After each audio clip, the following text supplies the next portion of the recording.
Hey, Shawna Karrasch here with an Ask Shawna answer. Okay, today's question comes from Karen, and she says, "Hi Shawna, I love your YouTube videos, but I'd really like to know how to get my horse a little sharper off the leg. I apply leg and she goes forward, and I say good and take the leg off as a reward, and then 5 to 10 strides later, she is slow again. I have a friend going to purchase a clicker and target so I can get a start training. Any help or advice would be greatly appreciated. Thanks, Karen." Okay, Karen, this is a good question, and it's a tough one for people, and I'm going to explain why in a minute. But first of all, one of the things I would talk about, through using traditional training, that's the pressure release, that's what motivates our horses to go forward, as opposed to the positive reinforcement, which you're getting ready to get started using the clicker and the target and putting something in it for her. It's been proven with a traditional style of training that you have to, and that it's a bigger term, and it's been proven that in order to raise criteria with that, you have to actually step up the use of the pressure. And yet with positive reinforcement, they raise their own criteria because there's something in it for them. So that's one of the things that's going to help right off the bat. But basically, when you ask her to go forward and you get a good response, you're going to click and then reinforce. Now this means she's going to stop, and this is a really hard thing for people to get I mean, I just went through this weekend at a clinic. It's a really hard concept for us people to understand, but the click actually tells them, yes, what you've just done is correct. They are going to stop because you said you have just earned yourself some sort of reward.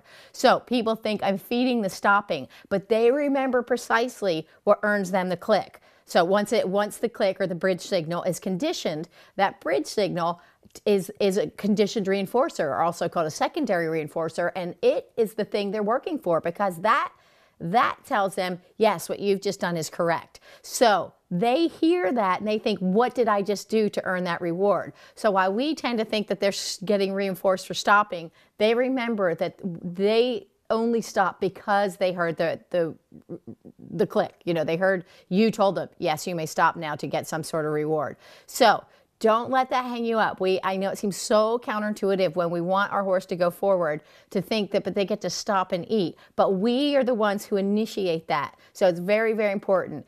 And as you get down the road, you can then, we will go longer distances, or you can click and then keep going when you have a conditioned behavior that has a strong reinforcement history with it. But for now, you do want to let her in the very beginning, when you click, to stop. So don't worry about that. When you start working her under saddle with going forward and getting better for the response for your leg, and then the longevity, and her keeping it and maintaining that. So you're going to start off first just for the response to the leg, then build on a couple strides, and then a few more strides, and then halfway around the ring, and just build and build and build. But even when you get to that point where you're going, okay, good, now she's maintaining it, I still go back and I reinforce just the good response sometimes too. So you never lose track of all that. If you only reinforced, 10 canter strides later, or, trot or whatever you're doing, you only reinforce down the road, you'll find that that they can actually think, well, the first part doesn't matter, so they'll be slower and build and build and build and build. But if you randomly sometimes reinforce early, sometimes you reinforce later, they'll stay even through the whole thing. Like if we taught the whales, we teach them a number of bows. It's when they jump out of the water and go back in, jump out of the water, go back in. And if we only bridged, blew our whistle because we didn't click. So if we only bridged on the, like the fifth bow, the first bow would be like, wait, and then a little higher, then a little higher, and then a little higher, and the fifth one will be all the way up to criteria. But they will kind of learn that the first few don't really matter, so I don't really need to put much into those. So by bridging earlier, you're gonna get that as well. So doing the and when I ride with a waist pack.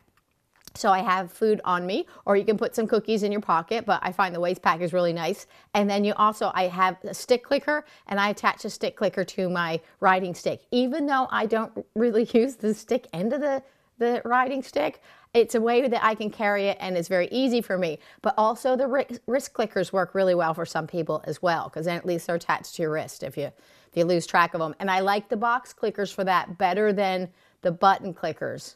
That may not make a lot of sense to you, but I find the button clickers get pushed accidentally, and they also tend to be pretty quiet. And when you're working a horse over jump or a canter or from further away, you know, the louder the better, really, so they can hear it over their momentum. Anyway, so I hope that that helps you out as you get started. If you have any, and remember, at first it's just any upward transition. So when she responds to your leg from the walk, you can click and reinforce, or it's a trot, click and reinforce. At first do it short and then build for a couple more strides and a couple more strides. By putting something in it that she desires, that she really desires, not that we've created by adding pressure, but something that she looks for and values, because they're the ones really assess the value of things. And this is something going to be much higher value.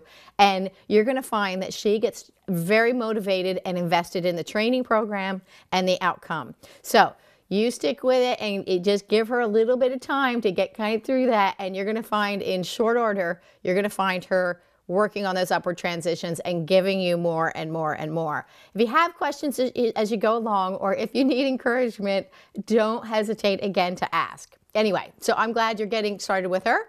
So if you or anybody else has questions about getting your horse moving forward off of your leg, or even the other side of the coin is also asking them to come down. It's the same principle. It's just you can either teach, you know, the slow ones to be more responsive and up, or the ones that are too hot to be more responsive and slowing and downward transitions. Anyway, all right, Karen, if you have any questions, don't hesitate to ask me at shawnakarrasch.com or askshawna.com. And until next time, enjoy getting your horse on target.